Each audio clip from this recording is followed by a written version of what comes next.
name is Tom Montelli. I'm a partner at Post Road Residential, the developer of this community. I'd like to take this opportunity to welcome Mayor DeMaria and his administration, as well as Governor Baker and his administration. It's a pleasure to have you here. Everybody in the crowd, I want to welcome you to the Pioneer. This is Post Road's second development project in Everett. Over the past decade, Greater Boston's housing market has evolved as a result of population and job growth. Our economy is now defined as an innovation economy. In addition to the advances in technology and medicine, hallmarks of these entrepreneurial ecosystems, innovation economies positively also impact local job markets through what's known as the multiplier effect. For every tech or life science job created, there's 3 jobs created in the service and support industry. What's crucial to understand is that these are the jobs that are crucial to economic sustainability and that are the supportive foundation to continued growth in our job markets. However, since 2008, Boston has added 2.5 jobs for every new housing unit permitted. This translates into a housing market that is undersupplied, creates unsustainable housing costs, and contributes, and therefore threatens to displace local communities that support and contribute to our job markets. Therefore, improving zoning policies by increasing the housing supply in order to normalize the cost of housing is needed so local labor markets can continue to support and contribute to our economy and not be forced to leave. For the past 7 years, Post Road Residential has been investing and developing in Everett. We couldn't have worked with a more visionary and collaborative leader than Mayor DeMaria and his administration. The mayor's prescient vision for the city has led to continued investment and growth in Everett. We at Post Road were welcomed into Everett, and we hope our projects, the Batchyard and the Pioneer, are communities that Everett can be proud of. Post Road Residential has been honored to work in Everett. We continue to do so, and we look forward to continuing this relationship with the city, Mayor DeMaria, and his staff in the future. With that being said, I'd like to introduce the Mayor of Everett, Mayor Carlo DeMaria.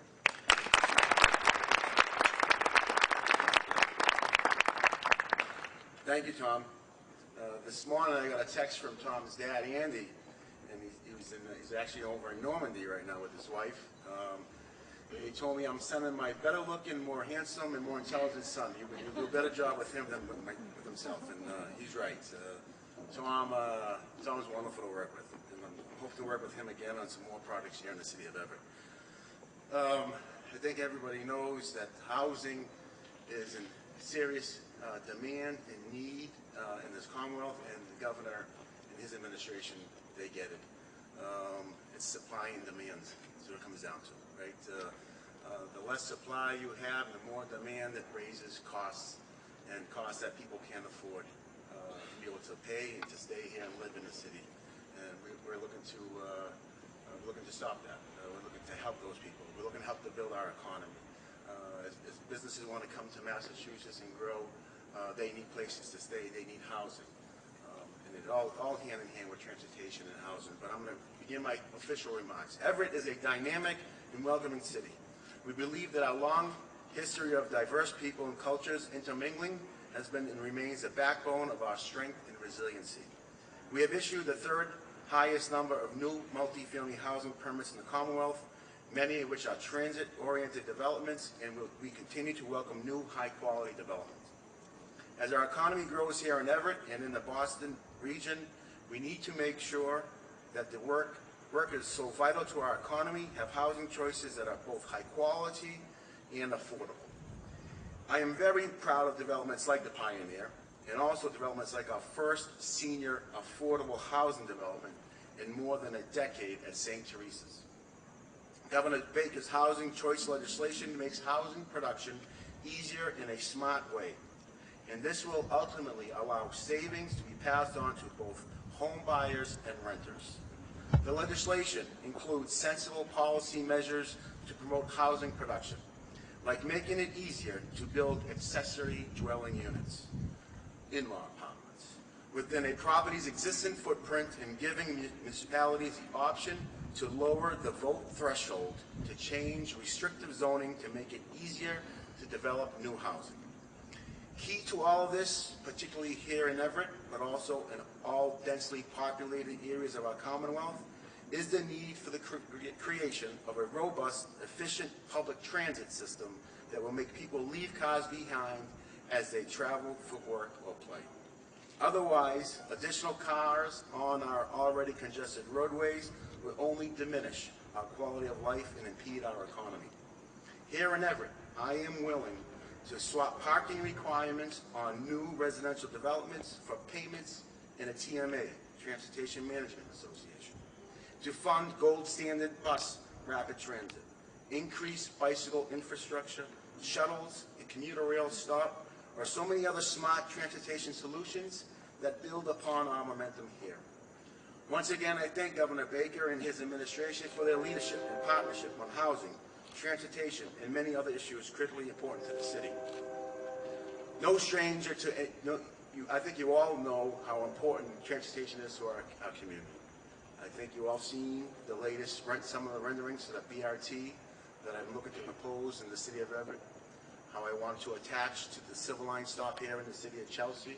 The governor and his administration has been vital and important. Anytime I call, pick up the phone to get a meeting with the lieutenant governor, the secretary, MBTA, MassDOT, they come. We talk, we discuss, we're going forward. Bringing a senator and a rep into all this, we're moving along to really get this going. I see the need. I see that people are living in houses together, families renting rooms in houses, families occupying a room in a property, overcrowding that property. It's because they can't afford the rents and they don't want to move far away from Everett. They love the city, they love the schools, they love our parks, they work in the area. So how do we suffice that? Well, we need to build more housing so they can get out of that house, make that property safe, make the neighborhood safe, right? And you gotta get more supply of housing. It's plain and simple. You have companies like Teddy Peanut Butter that employ maybe 100 people. They want to live near there. You have Encore Boston Harbor that employs 5,000 people. They want to live near work. Well, what happens is if those people will pay a higher rent because they work in seniors and people with different diverse backgrounds, they get pushed away out of the community. And I'll be honest with you, those are the people that have voted for me for many years. The people with diverse backgrounds, the seniors. Those are my voters, you know, and I'm not looking to push them out of my community. So I want to make sure that they stay here in the city of Everett. And I do have a grand vision for my community, and it started with the Lower Broadway Master Plan, but it's so many other plans. The governor helped us with the Everett Transit study that we did. It has some great options for public transportation improvements, and you know, the senator and the rep, they see my plans, and they're helping me push that. We had a great meeting with the Senate president just the other day on it, with the MAPC.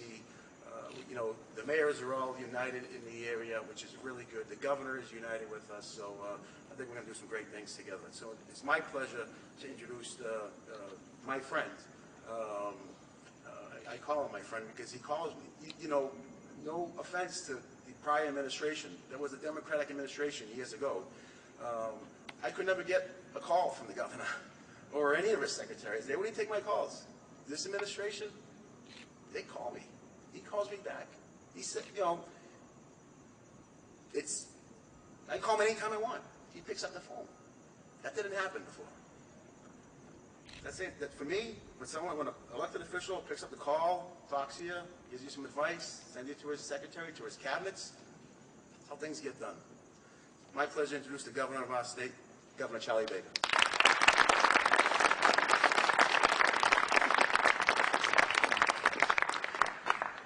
As you can tell, the mayor has a lot of things he wants to talk to us about.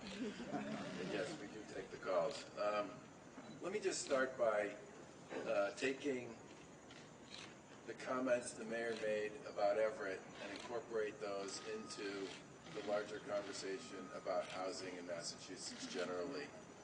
The most important point we struggle with here is the limited amount of available supply.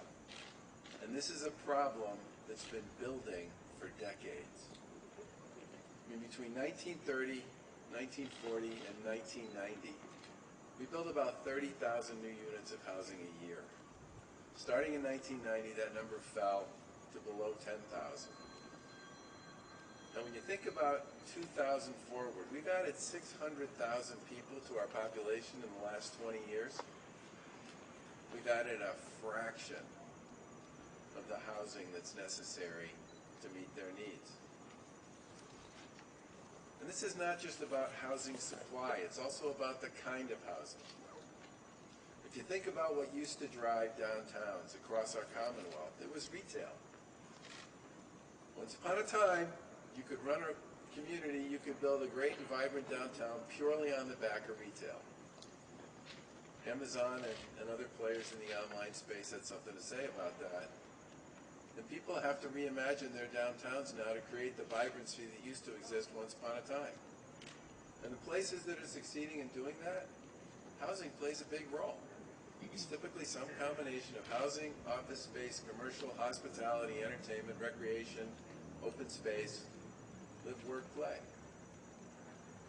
Very hard to do, given the 50-year-old rules that are currently applied to housing development in communities across the Commonwealth. Now, I signed the largest bond bill in state history, housing bond bill in state history last summer. There's a ton of available capital there to invest in all kinds of housing: senior housing, affordable housing, workforce housing, mixed-use housing, standalone housing, 1-2-bedroom housing, home ownership, rental. It's a terrific package of tools and possibilities. But putting it to work, actually making the investments that we so desperately need here in our Commonwealth to create the kinds of options that a senior who raised their family in a particular community wants to stay there but doesn't want to shovel the snow or mow the grass anymore. Perfect candidate for something in a downtown where they can walk to a restaurant, walk to a coffee shop, walk to a park, get on the subway, get on the bus. The mayor's been an incredible advocate, along with his colleagues in the legislature, for enhancing public transportation options here. This is a TOD project, which is very good from our point of view. And we're doing a lot, but it's nowhere near enough to meet the needs, demands, and expectations that people here in the Commonwealth have going forward. Now, there's a housing choice bill currently pending before the legislature. This legislation we've been working with the legislature on for a couple of years. And the one thing no one disagrees about is the need for a change. Everybody acknowledges that for too many years, we haven't done what we need to do to amp up housing production in the Commonwealth. Whatever kind of housing you're talking about. This is something we really need to get done. Whether it's our bill or some version of our bill, having spent a year and a half working with all the players, local officials, home builders, realtors, planning agencies, land use people, academics, environmentalists, affordable housing advocates, senior advocates.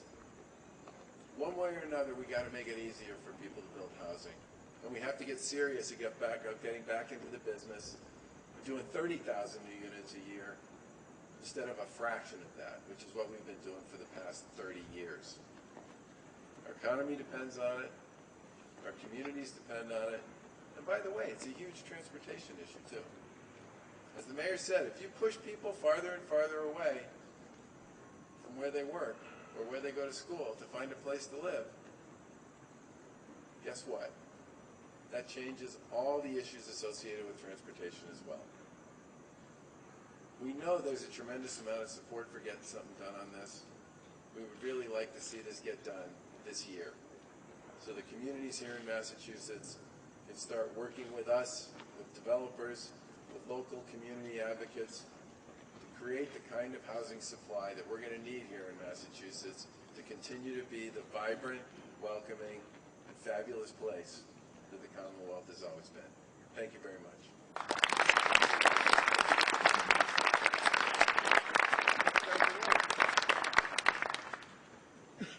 Secretary Keneally, thank you for being here in the city of Everett. I won't ask you for any more MassWorks money or any release or anything. Sure he will. Sure he will. It's my pleasure to introduce your secretary, Secretary Keneally. Mr. Mayor, thank you. Great to be here. Great to be here on a beautiful day in Everett. Wonderful to be here with the mayor, the senator, the rep, our partners in state and local government. This is our 9th event we've done across the Commonwealth to highlight and support the governor's housing choice legislation. We've gone as far west as Williamstown, as far east as Barnstable, lots of places in between. Picked up a lot of local support for the bill. The support is tremendous across housing advocates, community groups, municipal leadership, legislative leadership, chambers of commerce, senior groups, as the governor mentioned. We picked up a lot of support in response to this urgent need. So wonderful to be here today. I like how Tom started us with some of the data. The data is really, really troubling. And I think every week some report crosses my desk talking about the housing crisis in Massachusetts. You know, in public life, we shouldn't throw around a word like crisis, but we are in a crisis. Now, one report crossed my desk and said, unequivocally, we have an economy that's the envy of the world. We're a top-tier innovation economy, but if we can't produce more housing, it's all at risk. Well, that report was dated 2001. That's at least how long we've been talking about this stuff, and it's really time we took action. So I mentioned the 9 events. We also have done a series of events around the state. You know, this administration, we kind of live on the road. We're traveling constantly. We've done a number of events to gather support and gather ideas for our economic development plan. At all those sessions, housing came up in every single region, at every single topic, the need for more housing. We also this summer did a tour of affordable housing developments across the state. And I thought it was important for us to get out there and actually see how this stuff gets done. And I'll tell you, it's inspiring. You see the support of state partners, local partners, developers, community groups. You see developments that aren't just homes, they're communities. And the impact on downtowns, the impact on having people near public transit, creating more density in the downtown, creating more services for people who live there, it's really inspiring. And this was 17 cities, 25 developments over the course of a big chunk of the summer, and we learned a lot and saw a lot. And we got one message unequivocally from people from as far away as Oregon. There was a developer from Oregon came here. And people said, we like the way you guys operate. We like your collaborative spirit. We like your innovation. We want to do more. Can you help us do more? Now, as the governor mentioned, we have resources to do more. We have tremendous communities and people and programs. What we don't always have is a clear path to do more. And that's where the housing choice legislation comes in. It is really, really hard to get 2/3 approval for the types of housing developments we're talking about. It's really hard. And there's a lot of projects that get a solid majority support, but not the 2/3. And those projects don't get done. So it's an urgent time in Massachusetts. We have a bill that will address some of our most urgent needs. We're thankful for the support we have, and great to be with you here today. Thank you.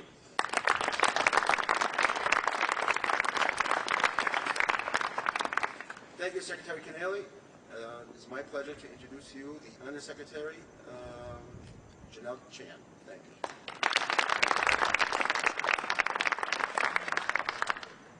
Thank you, Mr. Mayor. Thank you, Secretary Keneally, and thank you, Governor Baker, for your continued commitment to affordable housing. It's been an incredible opportunity to lead the Department of Housing and Community Development underneath this administration. They get it. They get that housing is the foundation for economic growth, and right now it is critical, and it is actually keeping us from growing as a Commonwealth.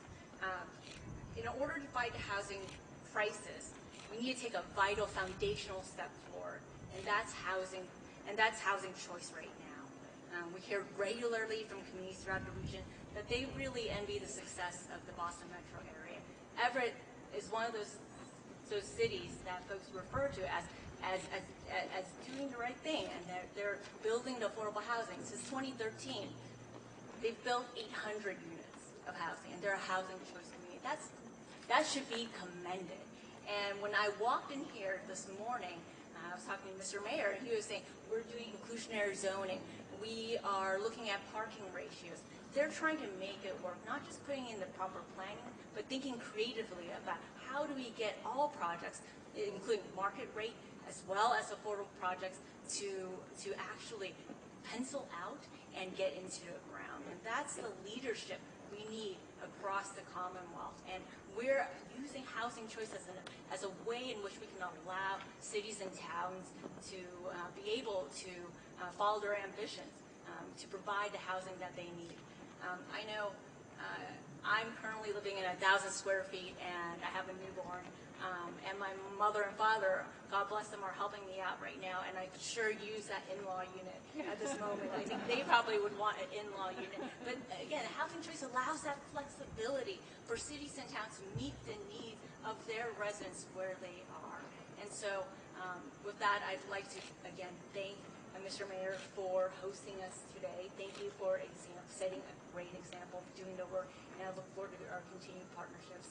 And now I'd have the pleasure to introduce our friends in the legislature who has helped us pass one of the largest bond bills in history, Senator Sal DiDomenico, as well as our Representative McGonigal.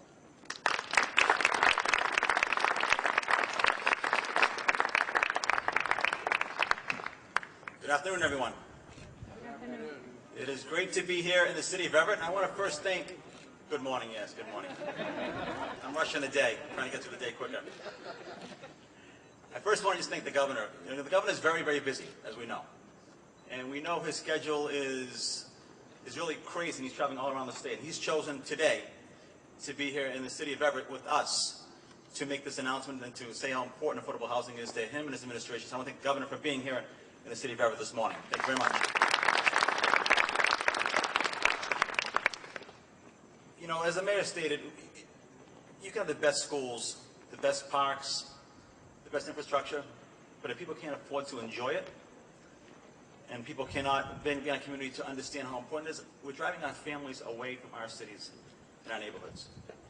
We're driving our young people away from our neighborhoods.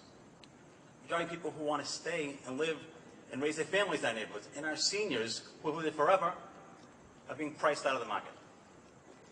And it's important for us to understand that there are many, many reasons for this, but there are also many ways to correct it, and many ways to work together, to come together, and solve this problem.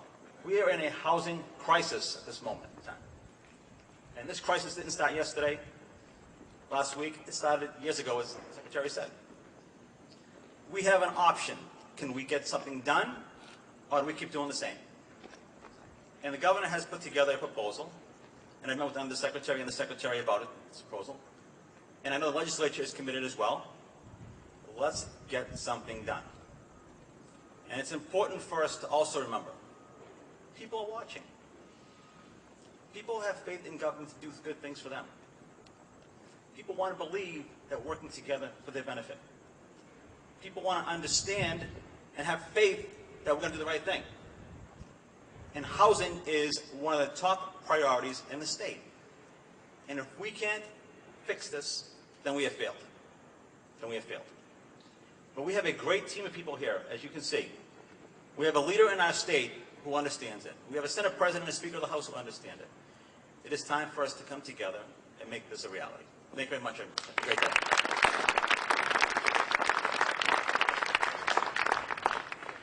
Thank you, Senator DiDomenico, and it's a pleasure to introduce the personal of my dear friend and our state representative who's doing some great work in the area of housing, Representative Joseph McGonigal. Thank you, Mr. Mayor. Good morning, ladies and gentlemen and special guests. And on behalf of the Massachusetts House of Representatives, it is a pleasure to welcome the governor to the great city of Everett. All right. So good morning, and I'd be remiss if I didn't thank Tom and his dad for hosting this event today, and also thank you for having the pioneer spirit in building such a spectacular development of residential and commercial property. So thank you. Make sure you tell your dad I said. Ladies and gentlemen, make no mistake about it. The number one issue I have faced since becoming a state representative 5 years ago is housing, period. And you've heard it, whether it's affordable, senior, workforce, market rate, it's there. It's the number one issue I face. So as Vice Chairman of the Housing Committee, I do want to thank the Governor, Lieutenant Governor, Secretary Keneally on their leadership with promoting the Housing Choice Act. And I fully support it, Governor. I've told you that before. And I do. And Speaker DeLeo, Chairman Honan, myself, and the Housing Committee are working diligently, Governor, with members of the House to get this passed, and I hope soon, just like you.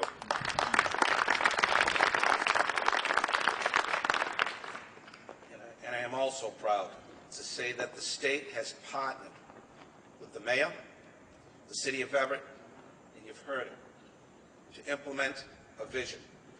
Whether it was the municipal harbor plan and the master plan for Lower Broadway that led to the revitalization of our waterfront and the Encore Resort, or whether it was the master plan and zoning changes for the commercial triangle that led to this beautiful development.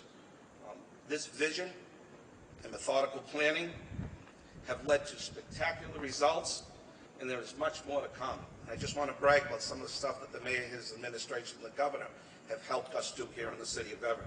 The conversion redevelopment of the Charleston Shoe Factory to the backyard, the Pioneer as we stand here today, the Envision Hotel next door, the wood waste facility. I believe it's 600 units, Mr. Mayor, that is already being permitted for, which will start development soon.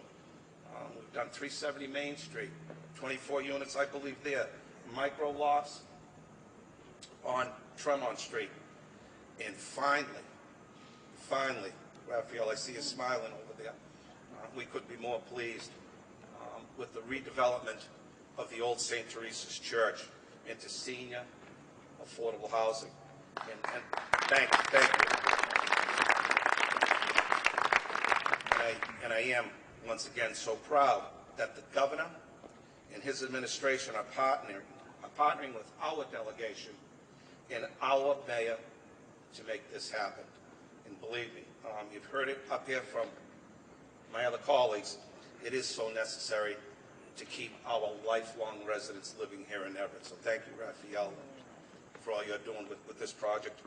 And these are just a few examples of why our community has been successful in developing housing, and why the mayor had stated earlier, why the Boston Foundation reported that the city of Everett is third in the Commonwealth for issuing multi-family housing units. So once again, thank you for the kind invitation to be here, and have a great day. Thank you.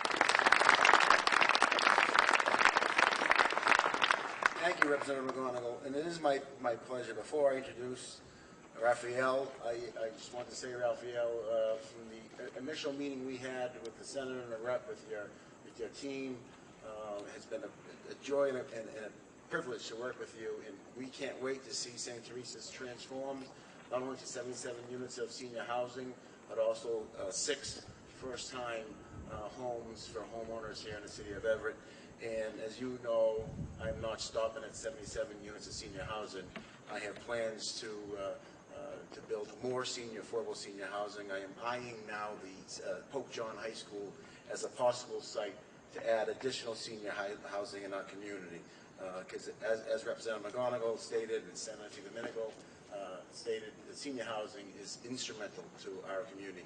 And to my wife, veterans housing is very instrumental to her, and that is something that we're going to also pursue with you and Secretary Keneally and the governor. So it's my privilege and my pleasure to bring up Raphael Mars, the neighborhood developers. Thank you for the kind introduction, Mr. Mayor. As you know, and you've heard today, the unmet need for housing, particularly affordable housing in our state and in our region, has reached drastic proportions. T&D is fortunate enough to be currently in the process of building affordable housing right here in Everett. At the former St. Therese Parish, we will create 77 rental units for seniors, 6 home ownership opportunities, and on the ground floor, we will have a PACE Health Center to allow seniors to age in place. There will also be a public garden. There will be a community center, a fitness center, and an exhibit honoring the history of the parish.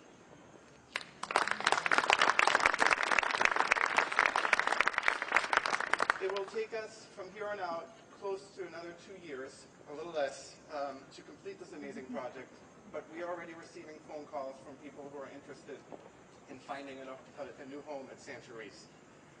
In neighboring Chelsea, we completed a project recently that has 34 apartments, and we had over 3,500 applicants for those units.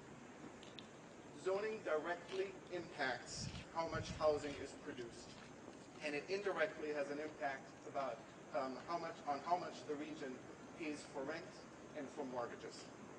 The governor's housing choice legislation empowers local leaders to develop smart zoning policies that opens doors for projects like St. Therese, rather than slowing them down with zoning restrictions.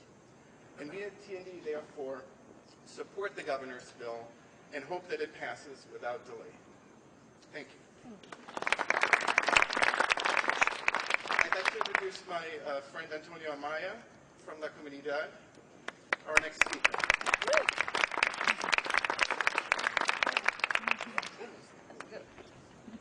Good morning. It is an honor being here, and especially in this event, critical event that is the housing crisis. And I'm going to speak from the perspective of a community leader here in Everett, representing a community-based organization.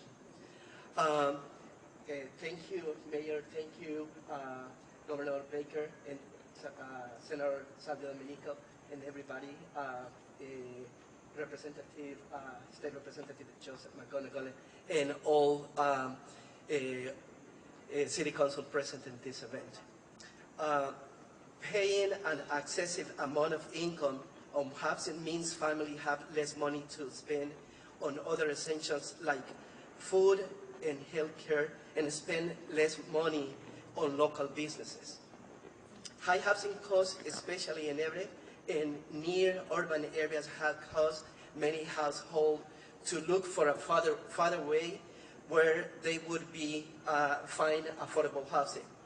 In municipalities that fail to meet their affordable housing obligation under Chapter 40B, developers can apply for a comprehensive permit that enables them to build more than densely than municipal zoning by law would permit. At least 20% of the new units are affordable. Everett is the exception. Everett is below the 10%, like many other cities and towns in the state. I know Mayor Carlos de Maria and local government work very hard to keep Everett one of the most safe and welcoming cities in the state. As you may know, Everett is extremely diverse. The Housing Choice Initiative is a critical for our community constituency in the city of Everett. Across the city, there are a lot of old, unsafe buildings and apartments. The governor's bills will bring huge benefit and better housing condition of living. Building more housing units in the city of Everett is the goal. What is great of this legislation is that it allows cities to increase, to change zoning, to allow in-law apartments and accessory dwelling units to increase density, which will help families and individuals who are renting rooms that are unsafe and dangerous condition. I hope and truly believe that this legislation will make a huge difference and put enough resources into keeping families and individuals in their homes, work, and in their communities, where they have been living for years and feel safe and a sense of belonging. Thank you, Governor Charlie Baker and Lieutenant Karen Polter, for such meaningful legislation.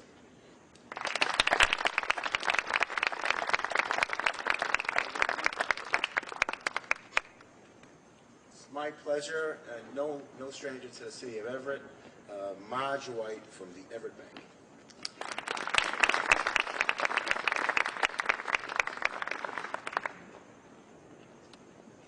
Thank you for this opportunity, Governor Baker, Mayor DiMaria, Senator DiDomenico, and State Representative Joe McGonigal. And everybody here today, thank you. I am pleased to have been invited here today, especially pleased to comment on this proposed legislation. If successful, this legislation will enable communities like Everett to adopt zoning measures which address the specific needs of this community. Over the many years that I have worked in the Everett as the executive vice president, executive officer of Everett Cooperative Bank, and through my work with the Everett Chamber of Commerce, I have been involved in the planning and the finance of many types of residential developments. Mayor DeMaria and his staff have done a great job promoting the city and attracting quality and experienced developers. While City Hall has been supportive of many housing initiatives, there would occasionally be lost opportunities resulting from what appear to be outdated zoning provisions. Modifications of local zoning ordinance have been a cumbersome and lengthy process. This legislation will enable local officials to assess their community's housing needs, analyze and enact responsible, thoughtful zoning changes. While recent development in Everett has been impressive and has provided increased housing opportunities for this community, this proposed legislation will assist communities in addressing and meeting their specific housing challenges. We at Everett Bank look forward to continuing our work with the city and its residents in promoting continued, responsible, and necessary expansion of the housing stock. Thank you again.